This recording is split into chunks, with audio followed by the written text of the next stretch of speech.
दुर्गाचा बदला घ्यायचा म्हणून गुंडांची एक टोळी तिच्या घराच्या बाहेर येऊन पोहोचली. इथे एवढी रोषणाई कसली आहे? त्या मुलीचं लग्न होणार आहे ना, कदाचित एखादा विधी वगैरे असेल. सगळे विधी तर उद्याच आहेत. तुला कसं माहित? त्या मुलीने सोशल मीडियावरती पोस्ट टाकली होती, माय हल्दी सेरेमनी टुमॉरो. वाह, तू तर खूप मोठा खबरी निघालास. आजकाल सोशल मीडियाने सगळे सोपे करून टाकले आहे. सगळेजण सगळ्या गोष्टी सोशल मीडियावर अपडेट करत राहतात. हो भाऊ, मागच्या आठवड्यात कल्लूने सोशल मीडियावर वाचले की त्याच्या मित्राने नवीन आयफोन घेतला आहे. मग काय, कल्लूने तो आयफोन चोरला की.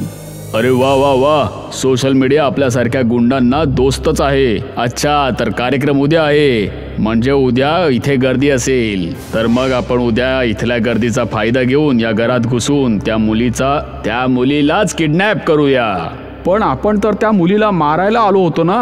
अरे गाढवा, आपण त्या मुलीला किडनॅप करून आपल्या अड्ड्यावर घेऊन जाऊ आणि मग तिथेच तिचा बदला घेऊ. समजलं का? हो भाऊ, समजलं. आता तुम्ही दोघे घारीसारखी या घरावर नजर ठेवा. शोधून काढा त्या मुलीची खोली कुठे आहे ती. ठीक आहे भाऊ. मी उद्या संध्याकाळी परत येईन, तोपर्यंत इथून हलू नका. ओके भाऊ. गुंडांचा बॉस आपल्या चेल्यांना कामाला लावून तिथून निघून गेला. दोघे टपोरी दुर्गाच्या घरावर रात्रभर नजर लावून बसले होते.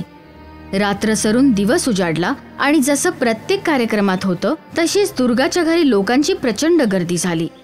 आपल्या दोघांना आता आत गेलंच पाहिजे. पण त्या मुलीने आपल्याला ओळखले तर?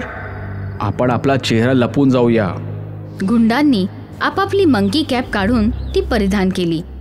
मग ते लोक बाजूला पडलेले सामान घेऊन घरात दाखल झाले. अरे, तुम्ही दोघे कोण आहात? ते आम्ही कॅटरिंग वाले आहोत. अरे वा, मी तुमचीच वाट पाहत होतो. चला तुम्ही लवकर कामाला लागा. कार्यक्रमाच्या गर्दीचा फायदा घेऊन ते गुंड घरात घुसले आणि त्यांनी दुर्गाच्या खोलीचा पत्ता लावला. सकाळची संध्याकाळ झाली. ते दोघंही टपोरी दुर्गाच्या घरातच होते. संध्याकाळी 7 वाजता त्या दोघांना आपल्या बॉसचा मेसेज आला. बॉसचा मेसेज आला आहे. त्यांना सांग की आपण घराच्या किचन मध्ये आहोत म्हणून, मग ते सुद्धा इथेच येतील. ठीक आहे. टपोरीने आपल्या बॉसला मेसेज करून माहिती दिली. काही वेळाने त्यांचा बॉस किचन मध्ये आला. बॉस? बॉस नाही, उस्ताद बोल. जसा देश तसा वेश.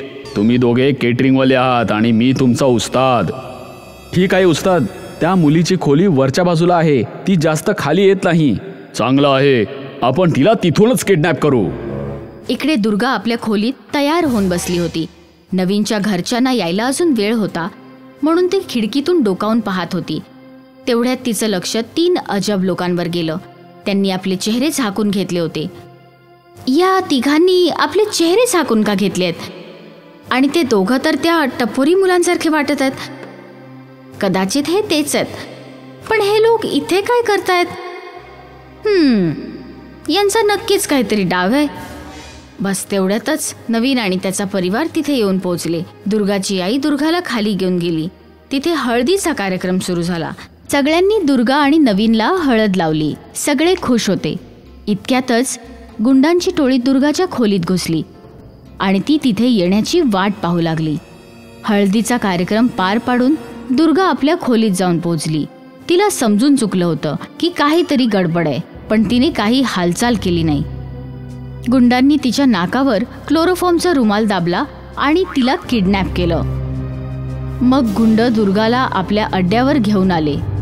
दुर्गाला खुर्चीत बांधून ते जोर जोरात हसू लागले. या मुलीला किडनॅप करणे तर फारच सोपे होते. हो भाऊ. तेवढ्यात दुर्गाचे डोळे उघडले. एवढं सोपं पण नाहीये. तर तू शुद्धीवर आलीस तर तू माझ्या चेल्यांना मारलंस, खूप वाईट केलंस. आता आम्ही तुझे काय हाल करू ते बघच, सगळे लक्षात ठेवतील. अच्छा. एक टपोरी दुर्गाच्या दिशेने चालू लागला. जसं तो दुर्गाच्या जवळ पोहोचला तशी दुर्गाने त्याच्या मांड्यांच्या मध्ये लाथ मारली. आई! काय मग मजा आली का? तुझ्या तर तू माझ्याच समोर माझ्या माणसाला मारतेस. टपोरींचा बॉस दुर्गाला थप्पड मारणारच होता. तेवढ्याच दुर्गाने आपले हात सोडवले आणि तिने त्याचा हात पकडला. दुर्गाने बॉसचा हात पिरगळायला सुरुवात केली. सोड सोड सोड. अगं माझा हात, माझा हात, माझा हात. बस एवढीच ताकद? स्वतःला गुंड म्हणवतोस ना तू? दुसऱ्या गुंडाने रॉडने दुर्गावर हल्ला केला. दुर्गाने त्याचाही हात हवेतच उडवला. काय खातेस का तू? खात नाही, पिते तुझ्यासारख्या गुंडाचं रक्त. दुर्गा सगळ्यांना मारू लागली. अगं सोडून दे, आम्हाला सोडून दे. एक तर तुम्ही लोकांनी मला किडनॅप केलं आणि वर माफी मागायची सोडून मला मारायला बघत होता काय? दीदी माफ कर आम्हा दोघांना. खूप लवकर अक्कल आली तुला? दीदी तुझा मार खाण्याची ताकद आमच्यामध्ये नाहीये ग. मला सोडून दे दीदी. दुर्गाने त्या गुंडांची अशी काही धुलाई केली की त्यांची हालत एकदम खराब होऊन गेली होती आणि ते सगळे रडत होते. सोडून दे ताई, आम्हाला माफ कर. एक सांग रे, मी या दोघांची तर धुलाई केली होती, पण मी तुला असं काय केलं होतं की तू मला किडनॅप केलंस? हा, माझी बुद्धी शेण खायला गेली होती की मी या दोघांच्या बोलण्यामध्ये भुललो. मी या दोघांनी मला हरभराच्या झाडावर बसवलं आणि मी सुद्धा चढून बसलो.